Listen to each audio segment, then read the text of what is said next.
Hi, everybody. Welcome to another episode of our Bella interviews. I am super excited to have Yesenia Gonzalez here with us from Proud Chicana. Hi, Yesenia. Thank you for joining us. Hi, thank you for inviting me. Can you see we are both wearing our Proud Chicana hats? I have my bracelet she made for me. I'm just so excited, Yesenia, to finally get to meet you through the screen. Like we said earlier, we've connected on social media quite a bit. I follow you, obviously, all of your wonderful work, your story. And so I just feel really honored to be able to spend the next few minutes with you here, learning a little bit more about you and having you share your story and having everyone who tunes in also get to know you and feel inspired. So we're really honored to have you here. So thank you so much for making the time. Thank you so much. So we'll just get started. And what I usually like to do is just ask the folks we're interviewing, just tell us a little bit about you, tell us kind of who you are and a little bit about your business. What is it that you sell? Is it a product? Is it a service? So just give us a brief introduction. So my name is Yesenia Gonzalez. I was born in Huntington Park, raised in here in South Central and also in Michoacan in Mexico. I recently graduated from college. It's still weird to say it. Felicidades.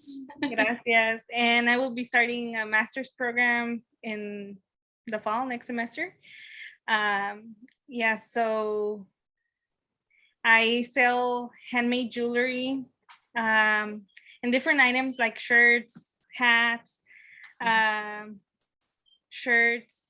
It's little by little, I've been adding more and more items that are about women empowerment, Chicana pride, and it's because of the name. Some people might think that it's only for Chicanas, but in reality, it's for everyone. Even though some of the items have Chicana, well, maybe it will be like for those who identify as Chicanas, or those items that say Latina, those items that for people who identify as Latina, etc. But there are items that don't have like this labels, but they are for everyone who wants to wear them, and I appreciate the support.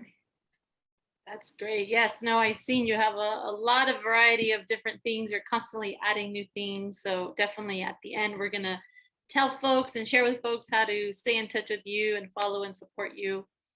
And so we want to just get started with, again, knowing a little bit more about you. And what I really like about our time together is that, we get to kind of learn about you beyond the business, right? A lot of the times what we see on social media or on the websites, we see the product or we see the service, and we don't oftentimes see the human behind that business and what it takes to continue to thrive in your business, the struggles sometimes, how you got there, right? So what we like to do is really highlight the person and highlight your journey and elevate you and lift you up in any way that we can. And so with that, I just wanted to ask if you can share with us a little bit about how you grew up.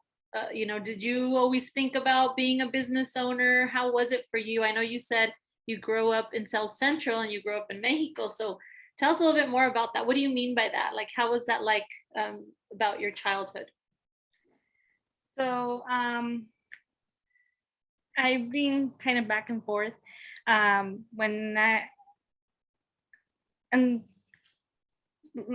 I was born, I lived in Huntington Park and Walnut Park, like around that area for a few years. Then my parents moved to South Central, and when I was 9, we went to Mexico.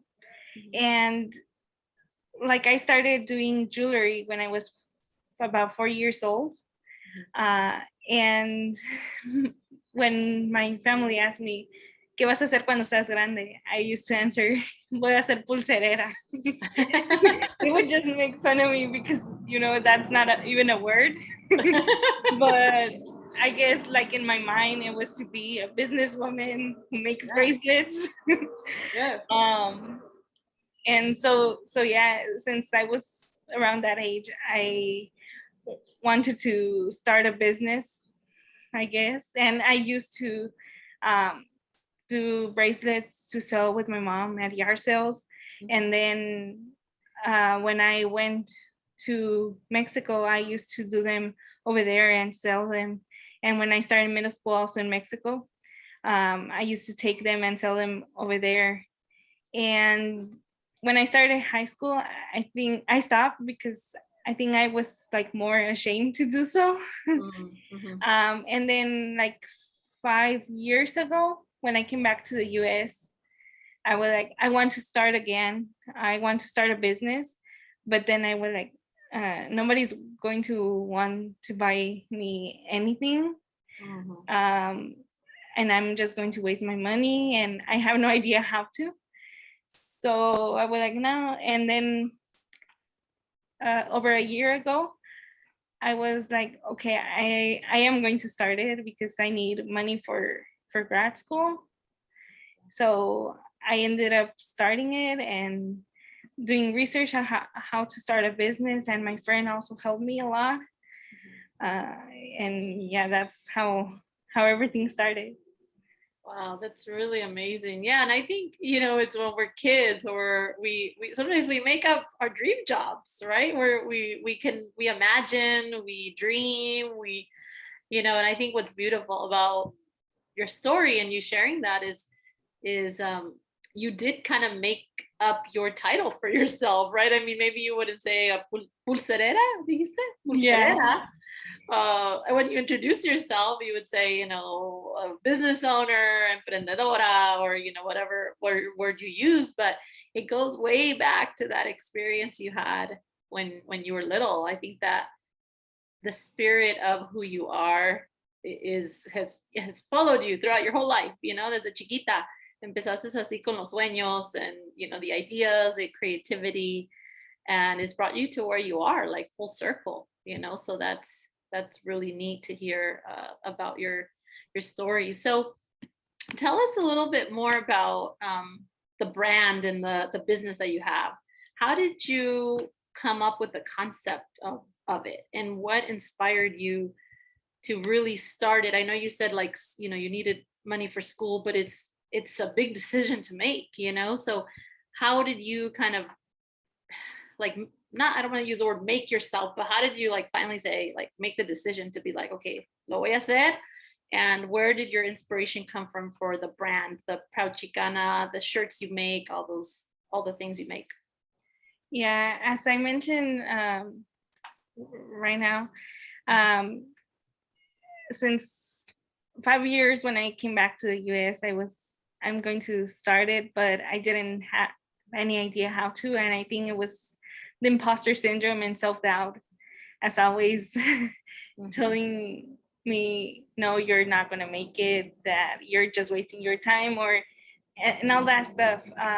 But I was like, over a year ago, I was like, no, this is my dream since I was little, and I still have that dream. I'm going to make it. I will try my best and see what ways I can start it. And the concept of Proud Chicana came because I identify as Chicana, even though I lived here and there my whole life. And so I've struggled with my identity because while in Mexico, I'm not Mexican enough. And here I'm too Mexican to be called American. It's like, where am I from? And even sometimes I hear from family and friends, tú no eres ni de aquí ni de allá, or estás como la India María. Yeah. And it just feels like if I'm not from here or from there, then where I'm from, it just makes me feel confused. Yeah. So that's why in a lot of my items I have soy de aquí de allá, because it's that's what people tell me, that I'm not from here and from there, but it's making me feel like I don't belong anywhere. So if I say soy de aquí de allá, I belong in both places. I belong in Mexico and I also belong here. And that's where that's how I named my small business Proud Chicana. Yeah.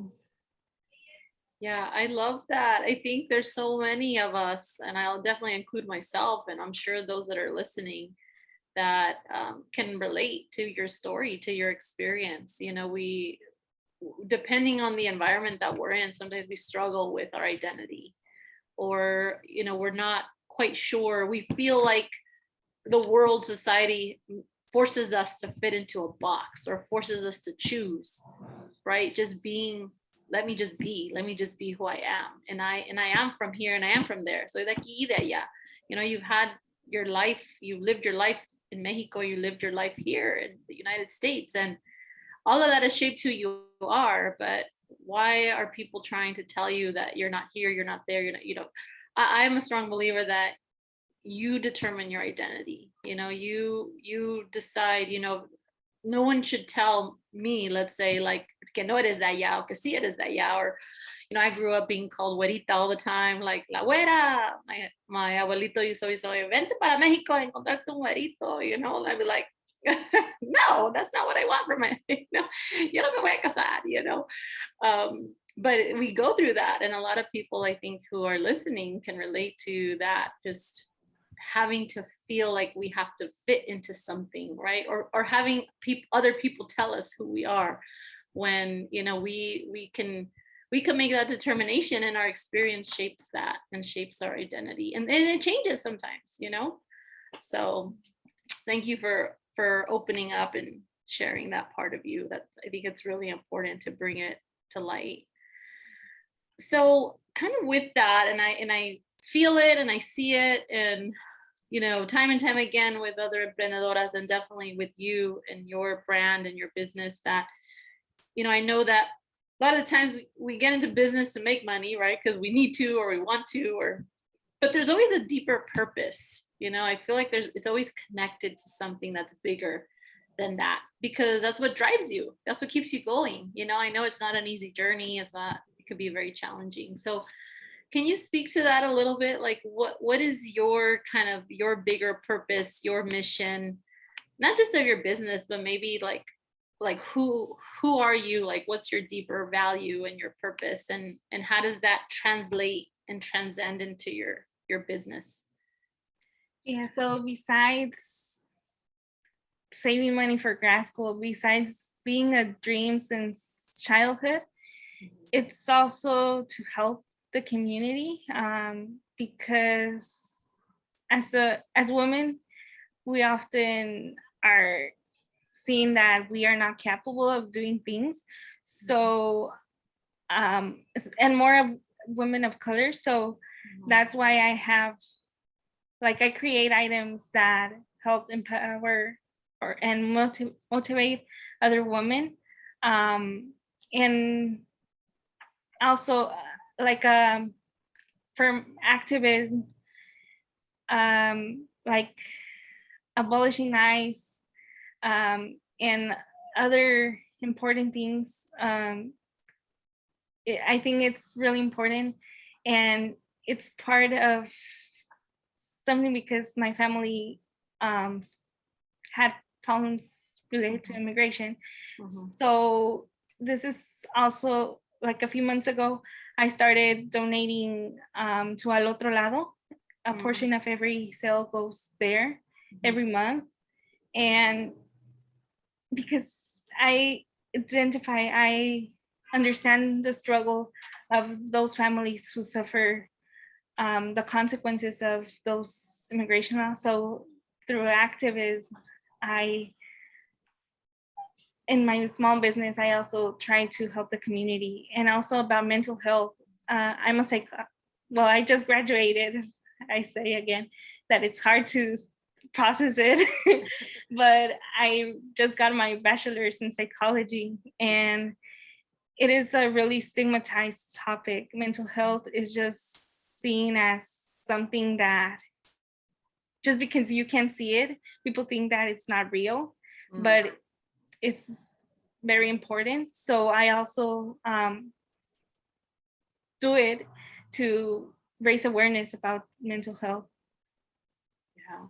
Yeah, that's beautiful. I know I see you very active on social media to promote, the organization that you mentioned, Al Otro Lado, and just where you stand in your deeper purpose. And I think that that is so important and that is so inspiring, because sometimes we think I have to, it goes back to the identity piece, right? Like, I'm a businesswoman, I have to be a certain way, I have to act a certain way, I have to talk a certain way, porque ya soy profesional, versus like, hey, you could still be profesional and you could be, who you are. You could show people who you are as a person and what you care about, and not just always focus on, something that you're selling, or people want to know why, right? Like, what drives you? Why are you doing this? What is a bigger purpose? I think that um, it helps us connect more with people, and people also, they want to be a part of that.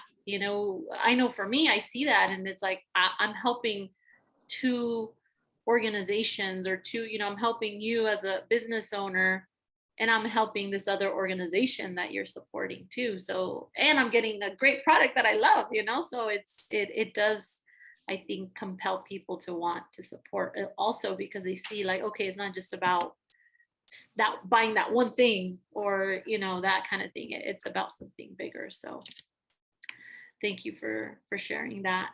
So on that note, and I kind of alluded to it, throughout our conversation, but I know that I'm sure there's been struggles or challenges as you've been growing your business, and it's evolved, and it's a little newer, right? It sounds like the formality of it is a little bit newer, hasn't been, a long-term business. But what are maybe a struggle or a challenge that you can share, and like, how did you get through it, or how are you getting through it? Because maybe it's something that you're experiencing right now. Yeah, when I started, I didn't imagine that I would have to create content, especially reels Oh. or TikToks. So, like, I'm really shy, and I was even more a while ago, but I've been trying my best, and making those TikToks and reels is sometimes really hard for me, because, like I said, I'm shy, and it just like, I can't do it. So it has definitely been a challenge, but I'm trying my best.